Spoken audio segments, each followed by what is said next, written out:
Assalamualaikum warahmatullahi wabarakatuh.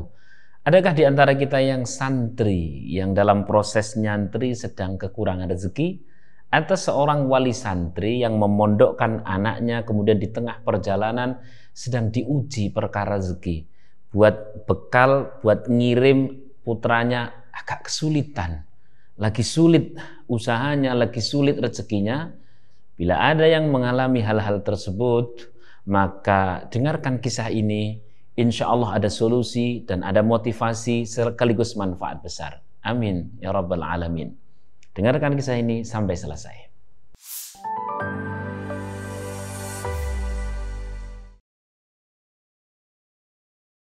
Kita tahu ada seorang pemilik madhab besar namanya Imam Abu Hanifah. Beliau terlahir di sekitar tahun 80 Hijriah dan wafat di sekitar tahun 150 Hijriah. Beliau memiliki seorang murid yang membesarkan madhabnya, yang alim luar biasa, namanya Abu Yusuf, Syekh Abu Yusuf.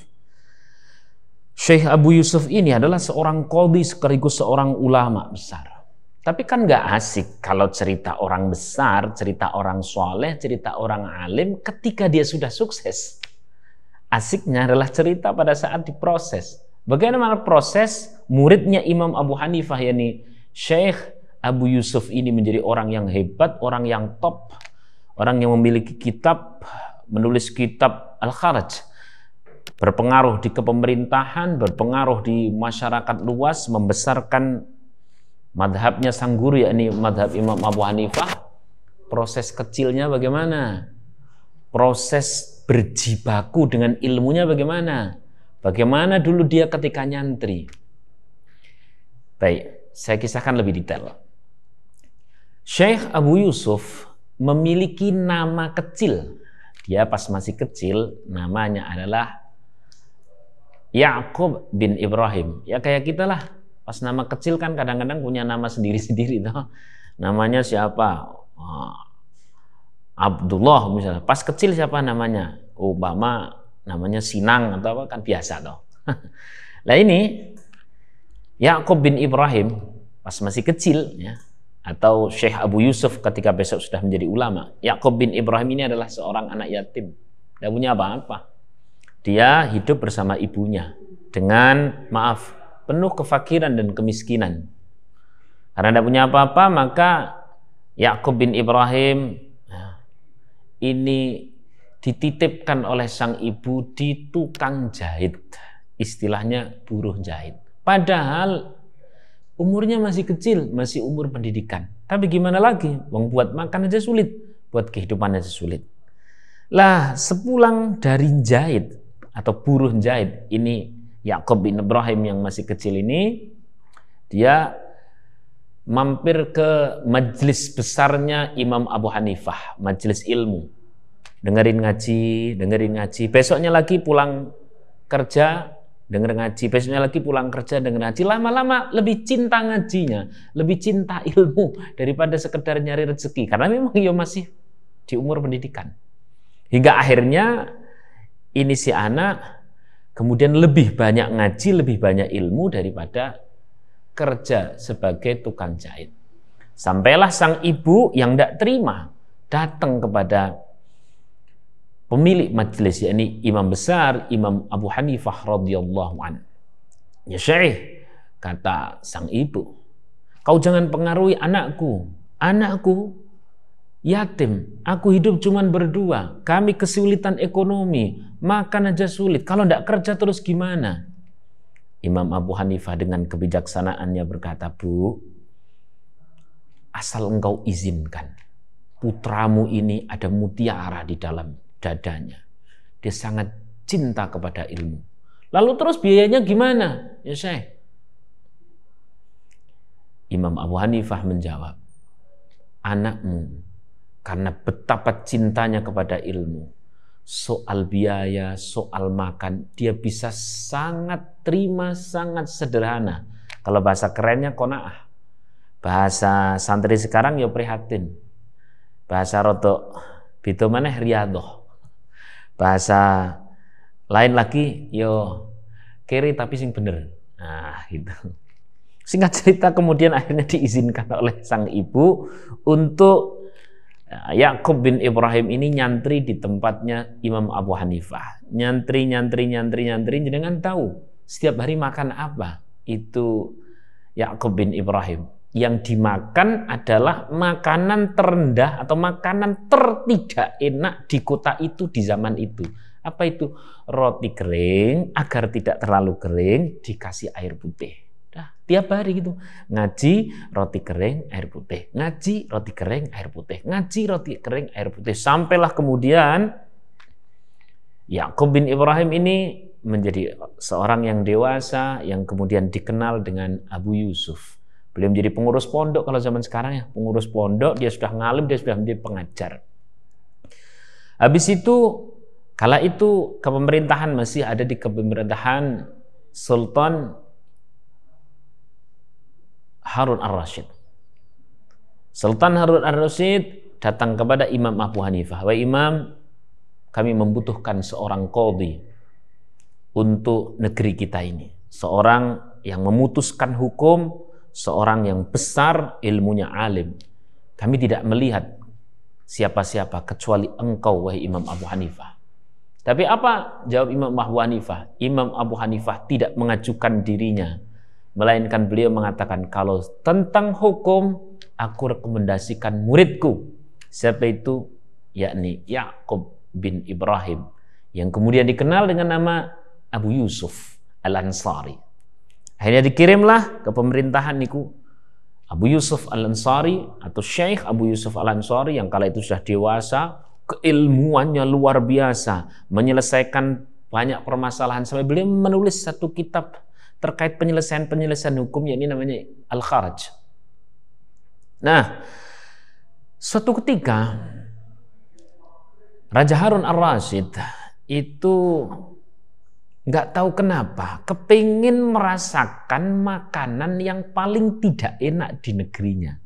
Namanya orang kerajaan itu kan makanannya enak-enak ya, kambing guling,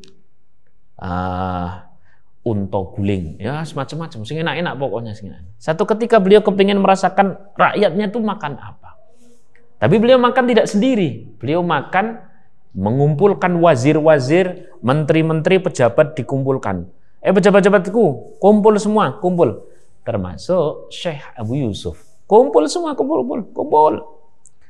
Hari ini kita biar merasakan apa yang dimakan oleh rakyat kita, yakni makanan yang paling tidak enak. Setelah dipilih, makanan yang paling tidak enak adalah roti kasar atau roti keras yang dicampur dengan air putih.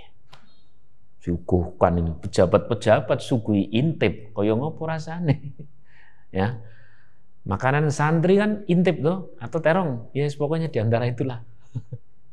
Wah, pejabat-pejabat sugui makan yang paling tidak enak. Semuanya itu makannya milih-milih, tahu milih-milih ya. Kayak enggak pede gitu. Dikit-dikit kayak mau nahan sesuatu.